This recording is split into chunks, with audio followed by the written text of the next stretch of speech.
Thank you, Mr. Jensen, and good afternoon, everyone. Well, a few weeks ago, I better put my glasses on so I can see.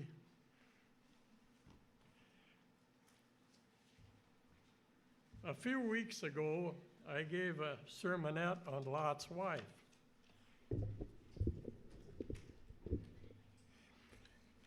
Today, I want to start before we had the account of Sodom and Gomorrah. In Genesis 9:18, God is having a conversation with Abraham about destroying Sodom and Gomorrah. Now, Abraham was bargaining with God here. And he says, well, if there's 50, will you destroy it? Well, God says, yeah, if there's 50, I'll spare. Well, Abram thought, well, maybe I'm shooting too high here. How about 45? Then he came down to 30, and then to 20. And, well, how about 10? Well, that's where it ended then. Well, I think you could cut that number down to about 1. I think Lot was about the only one because the sons, they weren't with it, and so it was just Lot. And remember when the angels came and he invited them in, and he stood his ground against the men of Sodom. But his wife was probably of the mindset, live and let live, which is kind of what it is today. You know, a lot of the people that are professed to be Christians, they allow all these things that the Bible condemns, and they say, well, you know, live and let live. I want to talk about another man, Habakkuk. He had a conversation with God also. He was a prophet at that time, and he had probably been a Levite. Some of this is conjecture I took from a commentary that he was a Levite. He maybe was one of the singers or musicians in the temple.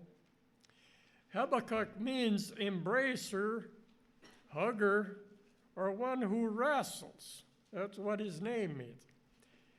Now, he kind of does that with God for an answer, similar to what Jacob did, and he didn't let go until God answered his troubled questions. So he went round and round with God too, like Jacob did. He wanted to answer. Habakkuk was probably written sometime during Nebuchadnezzar's siege of Tyre. General time written within 25 years of Jerusalem's fall in Judah was about 610 to 586 BC. This was right after Nineveh fell to the Babylonians in 612. The awesome might of the Chaldeans was just one country away, and Judah itself was sinking further into sin. One of Judah's best kings, Josiah, had died, and he kept things going good. But his sons came on the throne, and they failed to hold the country together morally. Judah was beginning to fear that they would be next in the domino of nations that were falling in front of the Chaldeans, because they were taking over this country and that country, and they were lined up to be next. Judah's day of reckoning was near, so Habakkuk cried to God, his only natural response for a man who loved his people and his nation. Let's turn over there to Habakkuk. It's way at the end of the New Testament. It's a small book. There's only 3 chapters. Habakkuk, the first chapter, and we'll start in. The burden which Habakkuk the prophet did see. O Lord, how long shall I cry, and you will not hear? I even cry unto thee of violence, and that wilt not save. Why dost thou show me iniquity, and cause me to behold grievances? For spoiling and violence are before me, and there are that raise up strife and contention. Therefore the law is slacked, and judgment doth never go forth. For the wicked doth compass about the righteous, therefore wrong judgment proceeded. Well, and don't we have that today? We have the judges are making decisions that are completely against the Bible and God. So the judges are not even pronouncing good judgment. So here he is crying out to God, and he says, he's implying, when are you going to act? So it sounds like this has been going on for quite some time. And he was kind of getting impatient with God. Are you going to act? Though the people were drifting further and further from God, it wasn't as blatant as Sodom and Gomorrah. The people were getting, though, in the mindset of like Lot's wife, of live and let live. And that leads to compromising ourselves with God's way. That's what was happening in Habakkuk's time. We probably similarly pray ourselves when we see so much evil in the country. You know, what is happening nowadays. And we need God. But how long will we have to wait for that to happen? Well, Habakkuk had access to the scriptures, and back in Ezekiel, the 9th chapter, there's a prophecy here, and this was what Habakkuk probably came across this somewhere along the line, and this is a prophecy, a vision that he saw while a captive in Babylon. That's Ezekiel. Let's start out in the first verse of Ezekiel 9. He cried also in mine ears with a loud voice, saying, cause them that have charge over the city to draw near, even every man with his destroying weapon in his hand. And behold, 6 men came from the way of the higher ground gate, which lieth toward the north, and every man slaughtered weapon in his hand. And one man among them was clothed with linen, with a writer's inkhorn by his side, and they went in and stood beside the brazen altar. And the glory of God of Israel was gone up from the cherub, wherein he was, to the threshold of the house. And he called to the man clothed with linen, which had the writer's inkhorn in his side. And the Lord said unto him, go through the midst of the city, through the midst of Jerusalem, and set a mark upon the foreheads of the men that sigh and that cry for the abominations that was done in the midst thereof. And others he said in mine hearing, go ye after him through the city, and smite, let not your eyes spare, neither have pity. So this was a vision that of while they were captive in Babylon. The vision describes what God is doing in Judah and answers Habakkuk's question, why have you not judged all this evil, God?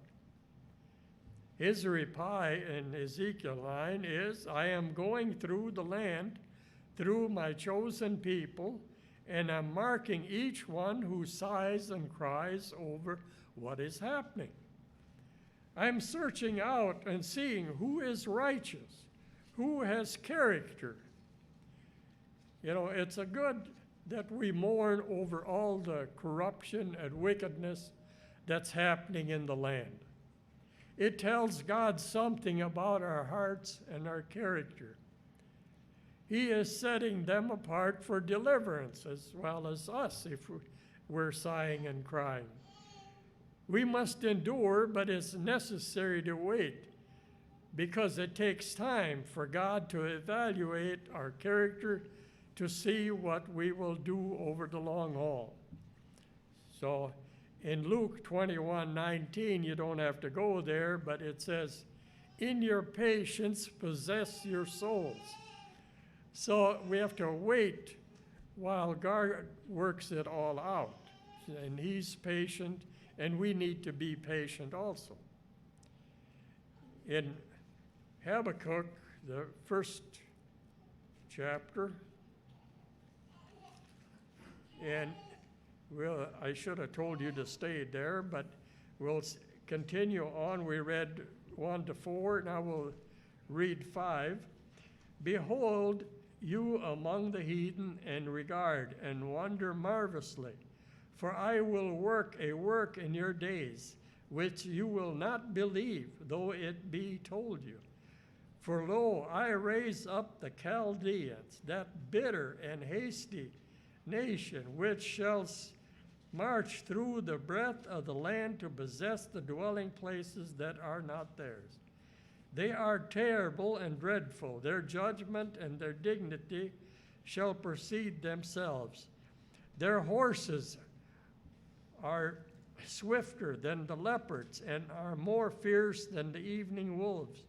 And their horsemen shall spread themselves, and their horsemen shall come from far. They shall fly as the eagle that hasted to eat. And they shall come all the violence.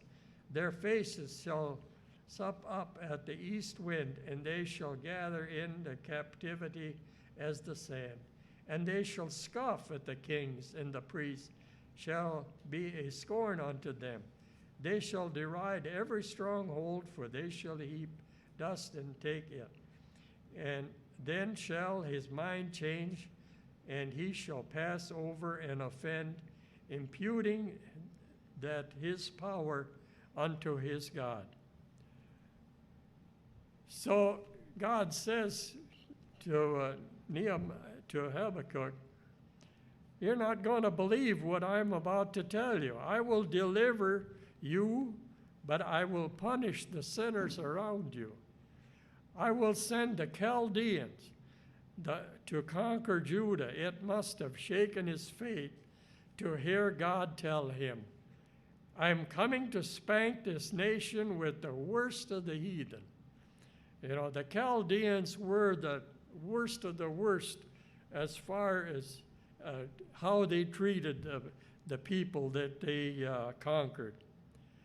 To understand God's answer, we have to understand what God's work is. In Psalm 74:12, you don't have to turn there, I'll just read it. For God is my king, and of old, working salvation in the midst of the earth. God works in mysterious ways his wonders to perform. So God is in charge. He's doing it his way, how he wants it done, and how it'll do the best results. Habakkuk deals with a great deal with man's perspective versus God's. And God always gets the job done. He does it his way. In going back down to Habakkuk 2, the second chapter, we'll read the first 4 verses. I will stand upon my watch and set upon the tower, and will watch to see what he will say unto me, and what I shall answer when I am reproved. And the Lord answered me and said, write the vision and make of it plain upon tablets, that he may run that readeth it. For the vision is yet for an appointed time, but the end it shall speak and not lie. Though it tarry, wait for it, because it will surely come. It will not tarry. Behold, the soul which is lifted up is not upright in him, but the just shall live by his faith. So the prophet says, God, I don't understand. It looks like you are doing wrong to your people. But I won't jump to conclusions. I'll observe and see what happened. I will do what you said. I will stand upon my watch and set upon the tower and, and will watch to what he will say to me. And in verse 2, the Lord answered and said, write the vision. So this was the job Habakkuk had to do. For the vision is yet for an appointed time. Behold, his soul is lifted up, is not upright in him, but the just shall live by faith. Is this vision for our day, the time of the end? God also brought nation against nation. He did that through the history to correct his people for their sinful ways. Now, what can we do? Brethren, God is looking for those who sigh and cry. We don't have to be out there in the street corner evangelizing others, but through the work the church is doing of warning the world, we have many different mediums that we're using. We're sending out a warning message. So collectively, we are doing part of what this sighing and crying is all about. Also, people, look how we live. Our example shows our concern. In that way, we can be those who sigh and cry when God is looking for.